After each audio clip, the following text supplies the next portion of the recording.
အောင်စင်းထွက်ပြီးသွားလို့ရှိရင်စေးချောင်းလျှောက်ချင်ကြတဲ့ကလေးတွေရှိကြလားဒါဆိုတော့ဒီနေ့ဗီဒီယိုမှာအသေးစိတ်လေးပြပြပေးချင်ပါတယ်ဆိုတော့စေးချောင်းလျှောက်ဖို့အတွက်အရေးကြီးဆုံးချက်ကတော့အမှတ်မီပုံရပါမယ်အမှတ်က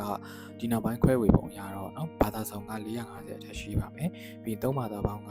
ဒီသူကလည်းသူတတ်မှတ်ထားတာတော့မရှိပေမဲ့လည်းများရင်များသလားပေါ့နော်များတဲ့သူတွေကတော့ပါသွားမယ်ပေါ့နော်သူက၄ဦးကြီးလည်းကန့်သက်ကြတာဖြစ်တဲ့ကြောင့်မို့လို့တနိုင်ငံလုံးမှာအယောက်က1200ဝန်းကျင်ပေါ့နော်အဲ့လောက်ဝန်းကျင်လောက်ပဲရှိတဲ့ကြောင့်မို့လို့အကြမ်းမြင်ပြောရရင် main ကလေးတက်ဝက်ရကြလေးတက်ဝက်ဆိုတော့600စီပေါ့နော်အဲ့လောက်ဝန်းကျင်ပဲတတ်မှတ်ထားတာဖြစ်ပါတယ်ဒါကြောင့်မို့လို့ဟိုတေချာကိုအနေနဲ့ပါနိုင်မပါနိုင်ဆိုတာကိုအမှတ်လေးကိုတေချာတစ်ချက်ကြည့်ပြီးတော့မှရှောက်ထားစီခြင်းနဲ့ပေါ့နော်ဒီကယ်လို့ရှောက်ထားလို့ကိုကအဲ့လိုအမှတ်လည်းမိသွားပြီဆိုလို့ရှိရင်တော့တန်းပြီးတော့တက်လို့မရသေးပါဘူးသူတို့ရဲ့ဒီလူတွေ့ဖြေရမယ်နှုတ်ဖြေဆောင်မှုတွေရှိပါတယ်ပေါ့နော်အဲ့ဒါလေးတွေချက်သွားပြီးတော့နေပြီးတော့မှသွားဖြေရပါတယ်ဆိုတော့အဲ့ဒါအောင်မှပဲ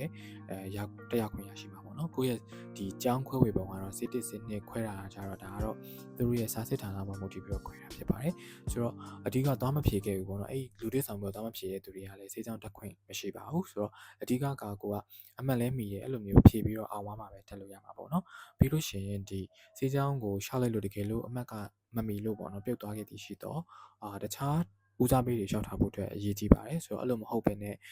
တခုမှကိုကမရှောက်ဘဲနဲ့တခုတည်းပဲစေးချောင်းကိုပဲရှောက်ထားတဲ့သူတွေကကြတော့နောက်ထပ်တက္ကသိုလ်ကိုသူတို့ဟိုရဖို့ကခက်ခဲသွားပြီးတော့မှတစ်နှစ်အောက်တာမျိုးတွေပါတယ်လည်းဖြစ်နိုင်တယ်ပေါ့နော်ဒါလေးလည်းအရင်အရေးကြီးတယ်ပြီးလို့ရှိရင်ကိုကဒီလိုမျိုးရှောက်လို့ရသွားပြီဆိုလို့ရှိရင်ကြတော့တခြားပေါ့နော်လိုအပ်ချက်တွေတော့အများကြီးရှိတာပေါ့နော်ဒါတော့နောက်ပိုင်းမှာဆက်ပြီးတော့တည်လို့ရတယ်အဓိကကတော့စေးချောင်းရှောက်မယ်ဆိုလို့ရှိရင်တော့အမှတ်မီအောင်အရင်ဆုံးလုပ်ရမယ်မှတ်မိပြီးတော့မှသူ့ရဲ့